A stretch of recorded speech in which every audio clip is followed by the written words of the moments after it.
നമ്മുടെ രാജ്യം വർത്തമാന കാലഘട്ടത്തിൽ ഒരുപാട് പരീക്ഷണങ്ങളെയും പ്രതിസന്ധികളെയും നേരിട്ടുകൊണ്ട് മുന്നോട്ട് പോകുന്നു. ലോകത്തിന്റെ മുന്നിൽ മഹത്തരമായ മാതൃകകൾ നൽകി സഹജീവി സ്നേഹവും സാഹോദര്യവും ഉയർത്തിക്കാണിച്ച ഈ മഹത്തരമായ രാജ്യത്തിന് സ്നേഹം എന്ന് പറയുന്ന വാക്കിനെ വെറുപ്പാക്കി മാറ്റാനുള്ള അതിതീവ്രമായ ശ്രമങ്ങൾ നടന്നുകൊണ്ടിരിക്കുന്നു. മഹാനായ മഹാത്മാഗാന്ധി നേതൃത്വം കൊടുത്ത സ്വാതന്ത്ര്യ സമരവും സ്വതന്ത്രാനന്തര ഇന്ത്യയും ലോകരാഷ്ട്രങ്ങളുടെ മുന്നിൽ ഏറ്റവും ശ്രദ്ധേയമായിരുന്നത് നമ്മുടെ രാജ്യത്തിന്റെ ബഹുസ്വരത എങ്ങനെ ഈ നാട് കൈകാര്യം ചെയ്യുന്നു എന്ന് മനസ്സിലാക്കുക. കാരണം ഇതുപോലെ നാനാത്വങ്ങളുള്ള ഒരു രാജ്യം ലോകത്ത് വേറെ എവിടെ ഉണ്ടാവില്ല. എത്രയേറെ ജാതികൾ, മതങ്ങൾ, സംസ്കാരങ്ങൾ, ഭാഷകൾ, ഇതുപോലെ സങ്കീർണമായിട്ടുള്ള രാജ്യം ഒരു സംസ്ഥാനത്ത് ഇപ്പൊ കേരളത്തിൽ തന്നെ വടക്കേ മലബാറിൽ സംസാരിക്കുന്ന ഭാഷ അതേപോലെയല്ല നമ്മൾ സംസാരിക്കും. ആലപ്പുഴ ഈ സങ്കീർണതകളുള്ള ഈ രാജ്യത്തിന്റെ ഒട്ടലും ചീറ്റലും ഇല്ലാതെ ആ ബഹുസ്വരതകളെ ഉൾക്കൊണ്ടുകൊണ്ട് ഈ രാജ്യത്തെ മുന്നോട്ട് കൊണ്ടുപോകാൻ കഴിയുന്നത് അടിസ്ഥാനപരമായിട്ട് നമ്മുടെ ഭരണഘടന എന്ന് പറയുന്ന ഏറ്റവും വലിയ ഗ്രന്ഥത്തിൽ ഉറച്ചു നിൽക്കുന്നതുകൊണ്ടാണ്. ഇന്ത്യൻ ഭരണഘടന ഇന്ത്യയിലെ പൗരന്മാർക്ക് ഓരോരുത്തർക്കും നൽകുന്ന വളരെ പ്രസക്തമായിട്ടുള്ള അവകാശങ്ങളുണ്ട്, കടമകളുണ്ട്, അതോടൊപ്പം അവകാശങ്ങളുണ്ട്. ആ അവകാശങ്ങളിൽ ഏറ്റവും പ്രധാനപ്പെട്ട കാര്യം എന്ന് പറയുന്നത് എനിക്ക് പൗരനെന്ന നിലയിൽ നൽകുന്ന ഒരുപാട് അവകാശങ്ങളുണ്ട്. എനിക്ക് ഏത് മതത്തിൽ ജീവിക്കണമെന്ന് എനിക്ക് തീരുമാനിക്കാം, ഏത് രീതിയിൽ പ്രവർത്തിക്കണമെന്ന് എനിക്ക് തീരുമാനിക്കാം, ഏത് വിശ്വാസ പ്രമാണങ്ങളുമായി മുന്നോട്ട് പോകണം തീരുമാനിക്കാം. ആ വിശ്വാസത്തിന്റെ ഭാഗമായിട്ടുള്ള ആരാധനാക്രമങ്ങൾ നടത്തുമ്പോൾ അല്ലെങ്കിൽ വിശ്വാസക്രമവുമായി ബന്ധപ്പെട്ടുള്ള പ്രവർത്തനങ്ങൾ നടത്തുമ്പോൾ എനിക്ക് ഭരണഘടന പൂർണ്ണമായും പ്രൊട്ടക്ഷൻ നൽകുന്നുണ്ട്. ആർട്ടിക്കിൾ 26 എന്ന് പറയുന്നത് നമ്മുടെ ഭരണഘടനയിലെ 13 മുതൽ 30 വരെയുള്ള 29 വരെ ഭാഗങ്ങളിൽ 4 ആർട്ടിക്കിൾ വ്യക്തമായിട്ടും പറയുന്നത് നമ്മുടെ സ്വതന്ത്രമായ അവകാശങ്ങൾ, പ്രത്യേകിച്ച് നമ്മുടെ റിലീജിയനുമായി ബന്ധപ്പെട്ട് മതവുമായി ബന്ധപ്പെട്ടുള്ള അവകാശങ്ങൾ സംരക്ഷിക്കാൻ വേണ്ടിയുള്ള ആർട്ടിക്കിൾ 26 കൃത്യമായും പറയുന്നത് ഒരു പൗരന് അവൻ വിശ്വസിക്കുന്ന മതവുമായി ബന്ധപ്പെട്ടുള്ള സ്ഥാപനങ്ങളുമായി ബന്ധപ്പെട്ട് അത്തരം സ്ഥാപനങ്ങൾ നടത്തിക്കൊണ്ടുപോകാൻ, ആ ആരാധനാലയങ്ങളും അതുമായി ബന്ധപ്പെട്ട സ്വത്തുക്കളും കൈകാര്യം ചെയ്യാൻ ഒക്കെ അവകാശം നൽകുന്ന വകുപ്പാണ്. കേന്ദ്ര ഗവൺമെന്റ് എന്താണ് ലക്ഷ്യം വെക്കുന്നത് എന്നത് നമുക്കറിയാം.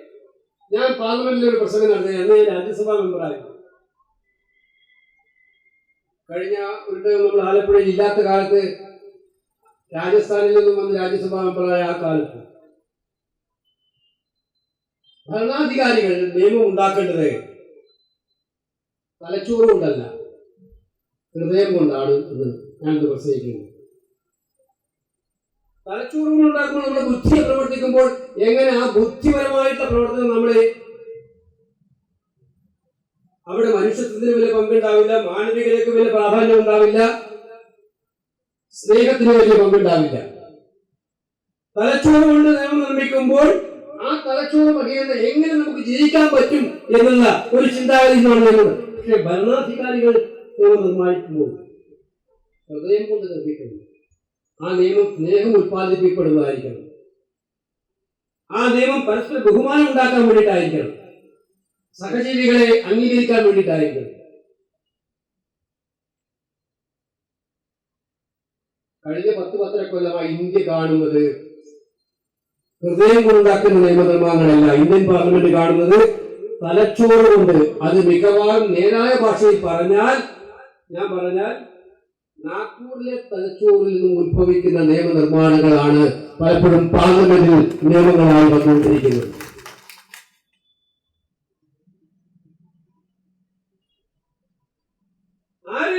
ലക്ഷ്യം വെക്കുന്നത്.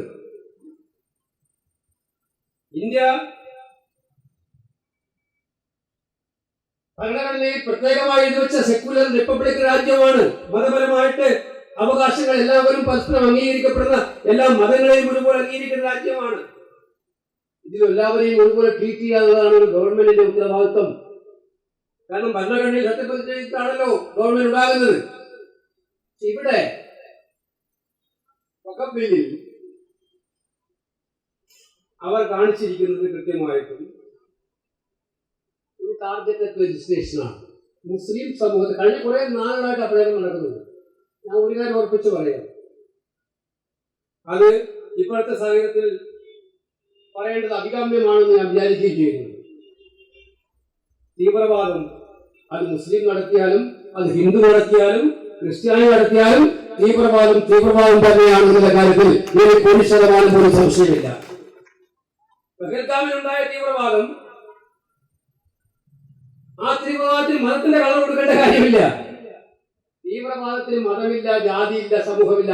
അവന്റെ മനസ്സ് മുഴുവൻ തീവ്രവാദത്തിന് മനസ്സ് മുഴുവൻ അക്രമാസക്തമായ കണ്ണുമായി ഒരു സമൂഹത്തെ തകർക്കാൻ വേണ്ടിയിട്ടുള്ള വിധ്വംസക പ്രവർത്തനത്തിന്റെ ഭാഗമായിട്ടാണ്.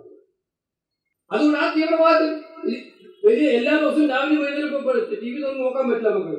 ഒരു ഭാഗത്ത് നരേന്ദ്രമോദിയുടെ ഭീഷണി, ഒരു ഭാഗത്ത് അമിത്ഷായുടെ ഭീഷണി, ഒരു ഭാഗത്ത് മന്ത്രിമാരുടെ ഭീഷണി. സുഹൃത്തെ, ഞങ്ങൾ പറഞ്ഞു, ഇന്നലെ ഞങ്ങൾ കോൺഗ്രസ് പ്രവർത്തക സമിതി കൂടിയിട്ട് പറഞ്ഞു, നമുക്ക് ഭീഷണിയല്ല വേണ്ടത്, നിങ്ങൾക്ക് പൂർണ്ണ പിന്തുണ നൽകിയിട്ടുണ്ട്. കശ്മീരിലെ പഹൽഗാമിൽ നടത്തിയ ഭീകരമായിട്ടുള്ള ആക്രമണത്തിനെതിരായിട്ടുള്ള നടപടി എടുക്കുക. ആ ആക്രമണം നടത്തിയ ആരാണോ അവന് മറുപടി കൊടുക്കാൻ നിങ്ങൾക്ക് പിന്തുണ കൊടുത്തിട്ടുണ്ട്.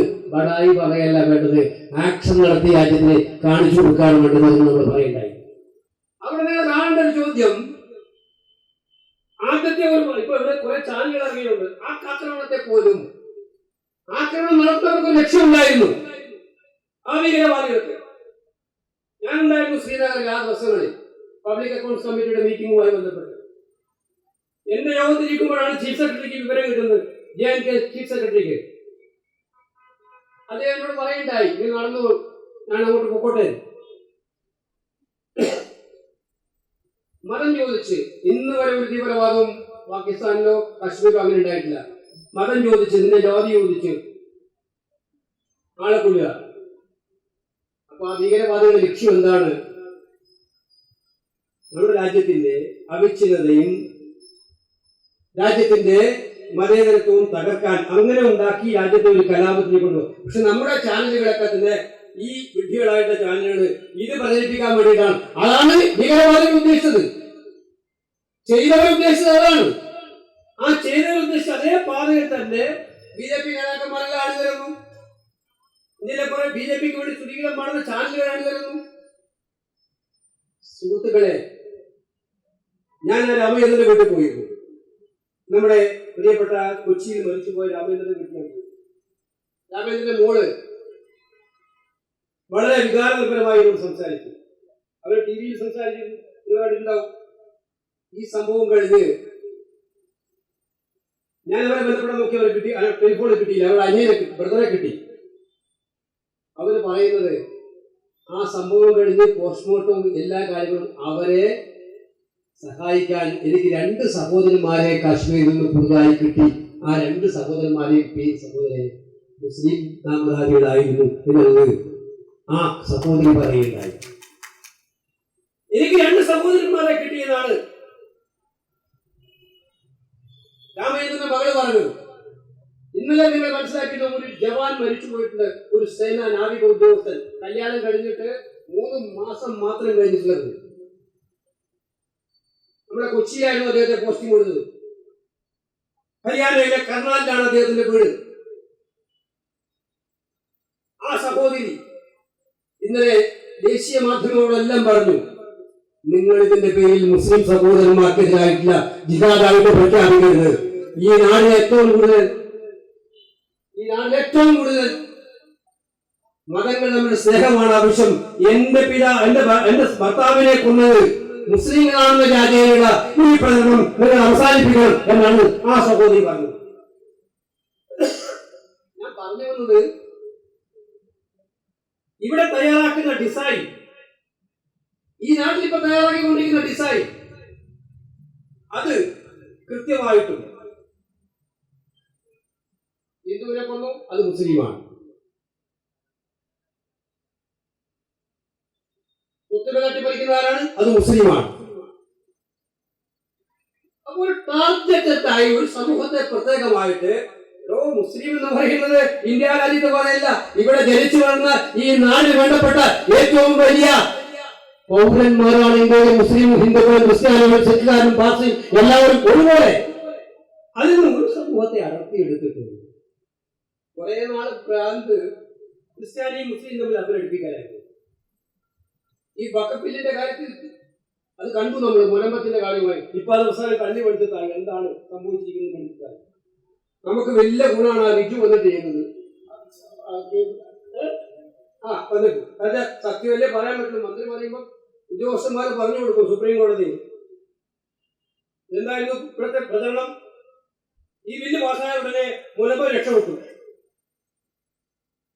ഈ ബില്ല് പാസ്സായ ഉടനെ പാർലമെന്റിൽ പറയാൻ അമിത്ഷാ, ഞാനും അദ്ദേഹവുമായി നേരിട്ട് വാക്കുവാദമായി. അവസാനം അദ്ദേഹം പറയാണ് ഞാൻ പ്രസംഗിതായിട്ട് ഈ നിയമം പാസ്സാക്കിയാൽ ഞങ്ങൾ വെല്ലുവിളിക്കുന്നു, മുനമ്പ് കിട്ടും. ധരിപ്പിക്കുന്നത് എന്താ? വഖഫ് പ്രോപ്പർട്ടി എങ്ങനെയുണ്ട്? പണ്ഡിതന്മാരുണ്ട്, ഞാൻ പണ്ഡിതിക്കുന്ന ഞാൻ പറഞ്ഞിട്ടായിരുന്നു. അള്ളാഹുവിന്റെ പേരിലുള്ള സത്യത്തിലുള്ള ഒരു സമർപ്പണം.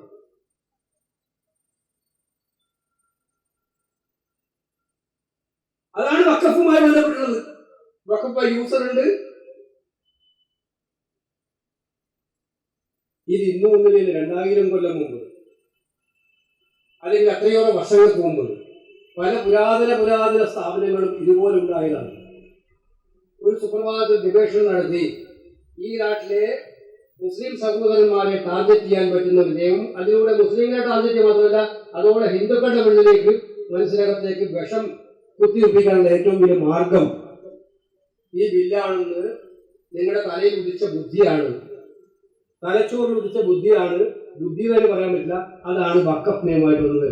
ഞാൻ ആദ്യം പറഞ്ഞത് നിയമം നിർമ്മിക്കേണ്ടത് തലച്ചോറ് കൊണ്ടല്ല ഹൃദയം കൊണ്ടാണ് എന്ന് പറഞ്ഞത് അതുകൊണ്ടാണ് പറഞ്ഞത്. കാരണം ഇതുണ്ടാക്കിയാൽ, ഈ നിയമം ഉണ്ടാക്കിയാൽ ഇതിന്റെ ആഫ്റ്റർ എഫക്ട് എന്തായിരിക്കും എന്ന് രാജ്യസ്നേഹമുള്ള ഭരണാധികാരി ചിന്തിക്കുന്നുണ്ടെങ്കിൽ ഇത്തരം ഒരു നിയമം പാസ്സാക്കില്ല എന്നുള്ള ഉറപ്പാണ്. ഒരു സമൂഹത്തെ മുഴുവനെ നിർത്തിയിട്ട് അവരെ നിസ്സഹായയുടെ കാര്യത്തിലേക്ക് തള്ളിവിട്ടിട്ട് ഞങ്ങൾക്കൂടെ ജീവിക്കാൻ രണ്ടാം തരം പൗരന്മാരായിട്ടാണ് ഞങ്ങളെ കാണുന്നത് എന്ന മാനസികാവസ്ഥയ്ക്ക് അവരെ എത്തിച്ചിട്ട് ഒരു നിയമം നമ്മൾ നിർമ്മിച്ചാൽ ഈ നാട്ടിൽ എല്ലാം ഭംഗിയാകുമെന്ന് ധരിക്കുന്ന ഏതെങ്കിലും ഭരണാധികാരി ഉണ്ടെങ്കിൽ അയാൾ വിഡ്ഢികളുടെ സ്വന്തത്തിലാണ് എന്ന് പറയേണ്ടി വരും. എന്നുള്ള കാര്യത്തിൽ സംശയം വേണ്ട.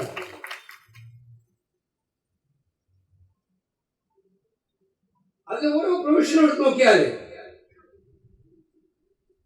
ആ അമെന്റ്മെന്റില് അതിനാദ്യം ഞങ്ങൾ പോരാടി JPC ഉണ്ടാക്കി. JPC എന്തിനാണ് ഉണ്ടാക്കുന്നത്? JPC ഉണ്ടാക്കുന്നത് ജോയിന്റ് പാർലമെന്ററി കമ്മിറ്റി വിശാലമായ ചർച്ചകൾക്ക് വേണ്ടിയിട്ടാണ്. ഇന്ന് വരെ ഇന്ത്യയിലെ ഒരു JPCയും അമെന്റ്മെന്റുകൾ അംഗീകരിക്കാതെ പോയിട്ടില്ല.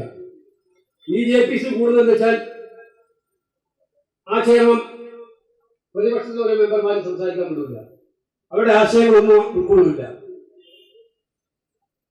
അവിടെ എല്ലാ ദിവസവും സംവാദങ്ങളും പ്രശ്നങ്ങളും വഴക്കുമായിരുന്നു. JPC പാർലമെന്ററി നടപടിക്രമങ്ങളെ മുഴുവൻ നഗ്നമായ ലംഘനമായിരുന്നു JPC. ഈ നാട്ടിൽ ജനാധിപത്യവും പാർലമെന്ററി ഡെമോക്രസിയും ഒക്കെ തന്നെ അസ്തമിപ്പിക്കാൻ വേണ്ടിയിട്ട് ശ്രമമാണ് ഇവർ നടത്തിയതെന്ന് മനസ്സിലാക്കണം. ഞങ്ങളൊന്ന് പറഞ്ഞു, നിങ്ങളെ പ്രസംഗം ശ്രദ്ധിച്ചാലേ ഇത് സുപ്രീം കോടതി ചോദ്യം ചെയ്യപ്പെടും. ഇന്ത്യയുടെ ഭരണഘടനാപരമായ അവകാശങ്ങൾക്കെതിരെയുള്ള കടന്നുകയറ്റമാണ്, ഇത് ചോദ്യം ചെയ്യപ്പെടും എന്ന് നമ്മൾ പറഞ്ഞു.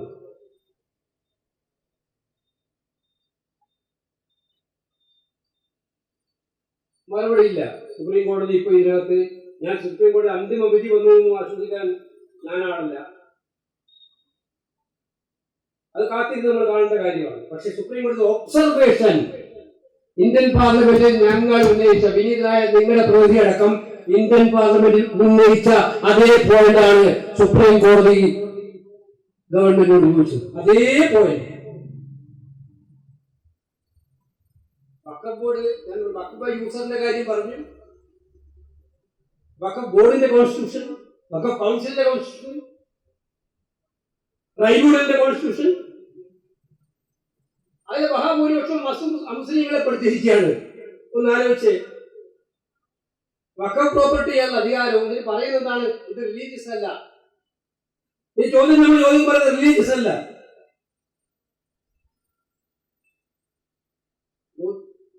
ദേവസ്വം ബോർഡിന്റെ ക്ഷേത്രങ്ങള്, അവരുടെ സ്വത്തുക്കള് കൈകാര്യം ചെയ്യാൻ അവകാശം ദേവസ്വം ബോർഡ്. വൈഷ്ണവ ക്ഷേത്രമുണ്ട് കാശ്മീരിൽ, അതിന്റെ മുഴുവൻ ഉത്തരവാദിത്വം CEO എന്ന് പറയുന്നത് ജമ്മു കാശ്മീർ ലഫ്റ്റനന്റ് ഗവർണറാണ്. ലഫ്റ്റനന്റ് ഗവർണർ മുസ്ലിം ആയാൽ ആ നിയമത്തെ പറഞ്ഞിരിക്കുകയാണ്, അദ്ദേഹം ലഫ്റ്റനന്റ് ഗവർണർ നോമിനേറ്റ് ചെയ്തൊരു ഹിന്ദു ആയിരിക്കണം അതിന്റെ CEO. ലഫ്റ്റനന്റ് ഗവർണർ മുസ്ലിം ആണെങ്കിൽ അല്ലെങ്കിൽ ക്രൈസ്തവരാണെങ്കിൽ അദ്ദേഹം നോമിനേറ്റ് ചെയ്ത ആ നിയമമാണ് ശരിയാണ്. വൈഷ്ണവ ദേവീക്ഷേത്രത്തിൽ പോയി അഹിന്ദുക്കൾ ഭരിക്കേണ്ട കാര്യമില്ല. കേരളത്തിലെ തിരുവിതാംകൂർ ദേവസ്വം ബോർഡിനകത്ത് അഹിന്ദുക്കൾ ഭരിക്കേണ്ട കാര്യമില്ല. അതേ ന്യായമല്ലേ വഖഫ് കൗൺസിലിനകത്തും വഖഫ് ബോർഡിനകത്തും ആ മുസ്ലിങ്ങൾ ഉണ്ടാകേണ്ട കാര്യമില്ല എന്നുള്ള കാര്യം? ഇതെന്താ വ്യത്യാസം? ഇതെങ്ങനെ പകതിരിച്ച് കാണുന്നത്? അപ്പൊ ഞാൻ സൂചിപ്പിച്ചത് അത്തരം ടാർഗറ്റഡ് ലെജിസ്ലേഷന്റെ ഭാഗമായിട്ട് മാറി മുസ്ലിം ക്രൈസ്തവ ഫൈറ്റിന് വേണ്ടി ശ്രമിച്ചു. നിങ്ങൾ കണ്ടോളൂ, ഞങ്ങൾ അന്ന് പറഞ്ഞ വാചകം, അതും ദൈവം സഹായിച്ചിട്ട് ഞങ്ങൾ പ്രസംഗിൽ പറഞ്ഞാണ്, ഇന്ന് മുസ്ലിങ്ങള്, നാളെ ക്രൈസ്തവര്, മറ്റന്നാൾ സിഖുകാര്, അടുത്ത ദിവസം ജൈനര്. നാളെ ആവേണ്ടി വന്നിട്ടില്ല. വഖഫ് ബിൽ പാസ്സാക്കിയതിന്റെ പിറ്റേ ദിവസം രാവിലെ ഓർഗനൈസേഷന്റെ ലേഖനമാണ് ഇന്ത്യയിൽ ക്രൈസ്തവ സഹോദരന്മാരുടെ വഹിക്കുന്ന സ്വത്തുക്കളുടെ പ്രോപ്പർട്ടിയുടെ ലിസ്റ്റ് വഖഫിനേക്കാൾ കൂടുതലാണ് അവരുടെ കയ്യിൽ. പിന്നെ കേരളത്തിന്റെ ഇലക്ഷൻ കണ്ടിട്ട് പിൻവലിച്ചു. ആരോ പറഞ്ഞിട്ടില്ല, കേരളം ഉണ്ട് വോട്ട് അവർ പിൻവലിച്ചു. പക്ഷെ 2021 പ്രസിദ്ധീകരിച്ച ലേഖനമാണത്, റീപ്രൊഡ്യൂസ് ചെയ്യാറുണ്ട്. 2021 ഓർഗനൈസേഷൻ പ്രസിദ്ധീകരിച്ച ആ ലേഖനം റീപ്രൊഡ്യൂസ് ചെയ്യാറുണ്ട്. വഖഫ് നിയമം പാസ്സാക്കിയതിന് പിറ്റേന്ന് അടുത്തത് നിങ്ങളാണെന്നുള്ള സൂചന തരാൻ വേണ്ടിയിട്ട് ഞാൻ പറയുന്നു, അവിടെ ഹിന്ദുവെന്നോ ക്രിസ്ത്യനെന്നോ മുസ്ലിമെന്നോ എന്നില്ല. ഈ നാട്ടിൽ വിശ്വസിക്കാനുള്ള അവകാശമുണ്ട് ഓരോരാൾക്കും. അത് ഭരണം കൊടുക്കുന്ന അവകാശമാണ്. താങ്കൾ ഇഷ്ടപ്പെടുന്ന, താങ്കൾ ആഗ്രഹിക്കുന്ന റിലീജിയനുമായി ബന്ധപ്പെട്ട് വിശ്വസിക്കാൻ അവകാശമുണ്ട്. ആ അവകാശം അവർക്ക് കൊടുക്കണം. ആ വിശ്വാസത്തിന്റെ ഭാഗമായിട്ടുള്ള വിശ്വാസം പുലർത്തി മുന്നോട്ട് പോകുമ്പോൾ അവർ വിശ്വാസത്തിന്റെ ഭാഗമായി ചെയ്യപ്പെടുന്ന ഇടപാടുകൾ വിശ്വാസത്തിന്റെ ഭാഗമായിട്ട് നിലനിൽക്കേണ്ടതായിട്ടുണ്ട്. അത് ഹിന്ദു ആയാലും ക്രൈസ്തവനായാലും മുസ്ലിമായാലും എല്ലാവർക്കും ബാധകമാണ്.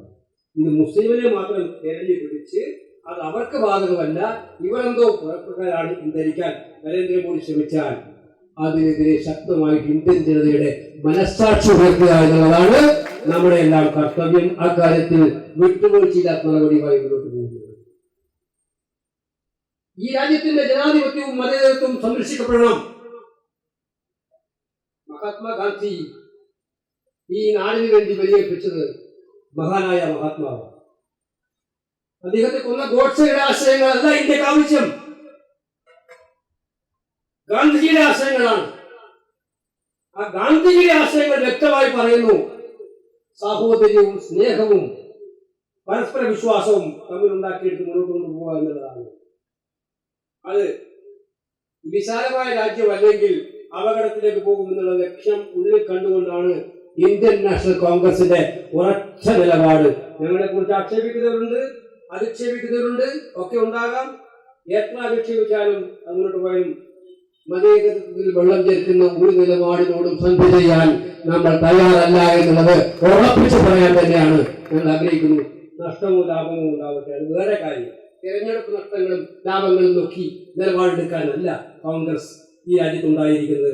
ഈ നാടിന്റെ സാഹോദര്യവും സൗഹാർദ്ദവും മതേതരത്വവും നിലനിർത്താൻ വേണ്ടിയിട്ടാണ്. അതുകൊണ്ട് എനിക്ക് ഇതിൽ പറയാനുള്ളത്, ഈ നിയമം ഇന്ത്യയുടെ ഭരണഘടനയുമായി ബന്ധപ്പെട്ട് പൊരുത്തപ്പെട്ടു പോകുന്ന നിയമമല്ല. ഈ നിയമം ഇന്ത്യയിലെ ജനസാമാന്യത്തിന്റെ വികാരങ്ങളുമായി ബന്ധപ്പെട്ട് പൊരുത്തപ്പെട്ടു പോകുന്നതല്ല. ഒരു സംശയം വേണ്ട. ഇന്ന് ഈ നിയമം സുപ്രീം കോടതിയുടെ അവിടെ കോടതിയിൽ എടുക്കുന്ന കാര്യം സബ്ജുഡീസ് ആവുന്നുണ്ട്. ഞാൻ അതിനെക്കുറിച്ചൊന്നും പറയാനാകുന്നില്ല. പക്ഷെ കോടതി ഇത്തരം കാര്യങ്ങൾ മനസ്സിലാക്കുന്നതുകൊണ്ടാണ് പ്രാഥമികമായിട്ടുള്ള അവരുടെ നിരീക്ഷണങ്ങളിൽ നിന്ന് ബോധ്യപ്പെട്ടത്. കോടതിയിൽ വെച്ച് കൂടുതലായിട്ടുള്ള കാര്യങ്ങൾ വരട്ടെ. ഈ രാജ്യത്തിലെ വിശ്വാസികളെല്ലാവരും, അത് ഇസ്ലാം മത സമൂഹത്തിൽ മാത്രമല്ല, ഈ നാട്ടിൽ നന്മ പുലരണമെന്ന് ആഗ്രഹിക്കുന്ന എല്ലാ വിശ്വാസികളും ഇവിടെ ഈ നിയമം റദ്ദ് ചെയ്യണമെന്ന് ആഗ്രഹിക്കുന്ന മനസ്സുമായിട്ടാണ് നിൽക്കുന്നത് എന്നുള്ള കാര്യം സംശയമില്ല. അതിവിടെ കൃത്യമായി പങ്കുവച്ചുകൊണ്ട് നിങ്ങൾ നടത്തുന്ന എല്ലാ സമാധാനപരമായിട്ടുള്ള എല്ലാ പ്രവർത്തനങ്ങൾക്കും എന്റെ പരിപൂർണ്ണ പിന്തുണയോട് അറിയിച്ചുകൊണ്ട് ഈ സമ്മേളനം ഉദ്ഘാടനം ചെയ്യുന്നു. നമസ്കാരം.